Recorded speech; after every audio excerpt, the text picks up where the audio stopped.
കൊല്ലത്ത് തെരുവ് നായ്ക്കളെ സ്വകാര്യ വ്യക്തിയുടെ പറമ്പിലേക്ക് തുറന്നുവിടാനുള്ള ശ്രമം തടഞ്ഞ് നാട്ടുകാർ. എറണാകുളത്ത് നിന്ന് നായ്ക്കളുമായി എത്തിയ ലോറിയാണ് നാട്ടുകാർ തടഞ്ഞത്. വിവരങ്ങളുമായി കൊല്ലത്ത് നിന്ന് ഷമീർ അബ്ദുൾ ചേരുന്നു. ഷമീർ, ആരാണ് ഇങ്ങനെ ഒരു നീക്കം നടത്തിയത്? എന്തൊക്കെയാണ് വിവരങ്ങൾ?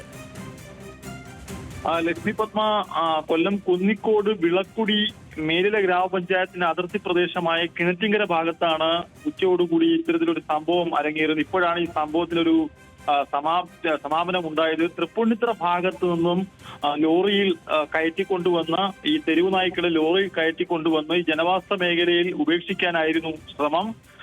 തുടർന്ന് ഈ ലോറിയിൽ ഉണ്ടായിരുന്ന രശ്മി എന്ന വ്യക്തിയുടെ സ്ഥലത്ത് മറ്റൊരു വ്യക്തി ഫാം നടത്തിപ്പിന് വേണ്ടിയിട്ടാണ് ഈ തെരുവ് നായ്ക്കളെ കൊണ്ടുവന്നത് എന്ന് പറയുന്നു. പക്ഷേ പോലീസ് എത്തുമ്പോഴേക്കും സംഗതി മാറി. ഇവരുടെ പേര് രശ്മി അല്ല എന്ന് തിരിച്ചറിയുകയും ചെയ്തു. എന്തായാലും അവിടേക്ക് 30ഓളം തെരുവ് നായ്ക്കളെ ഈ സ്വകാര്യ പറമ്പിലേക്ക് ഈ ലോറിയിൽ വന്ന സ്ത്രീ കൊണ്ടുപോയിട്ടുണ്ടായിരുന്നു. ഈ തെരുവ് നായ്ക്കളെ ഉടൻ തന്നെ തിരിച്ച് ലോറിയിൽ കയറ്റണമെന്ന് നാട്ടുകാർ ആവശ്യപ്പെടുകയും ചെയ്തു. ഈ വലിയ ലോറിയിൽ നിന്ന് കൊണ്ടുവന്ന തെരുവ് നായ്ക്കളെ ചെറിയൊരു പിക്കപ്പ് വാനിലേക്ക് കയറ്റിയിട്ടാണ് ഈ സ്വകാര്യ വ്യക്തിയുടെ പറമ്പിലേക്ക് കൊണ്ടുപോകാൻ ഇവർ ശ്രമിച്ചത്. പിന്നീട് വലിയ പ്രതിഷേധം പഞ്ചായത്ത് അംഗങ്ങളുടെ നേതൃത്വത്തിലും നാട്ടുകാരുടെ നേതൃത്വത്തിലും നടന്നു.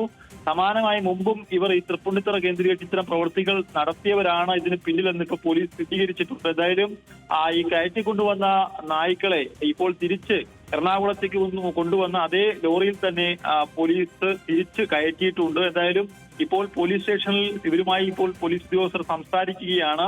എന്തായാലും ഈ സാഹചര്യം, ഏത് സാഹചര്യത്തിലാണ് ഇത്തരത്തിൽ നായ്ക്കളെ ഇവിടെ കൊണ്ടുവന്ന് തുറന്നുവിടാൻ ആരാണ് ഇവർക്ക് അനുമതി കൊടുത്തത് തുടങ്ങിയ കാര്യങ്ങളൊക്കെ തന്നെ പോലീസ് പരിശോധിച്ചു വരികയാണ്. എന്തായാലും ഈ സംഭവ സ്ഥലത്ത് നിന്ന് ഇപ്പോൾ തെരുവ് നായ്ക്കളെ പോലീസ് കയറ്റിക്കൊണ്ടുവന്ന ലോറിയിൽ തന്നെ മാറ്റിയിട്ടുണ്ട്. ലക്ഷ്മി പത്മ.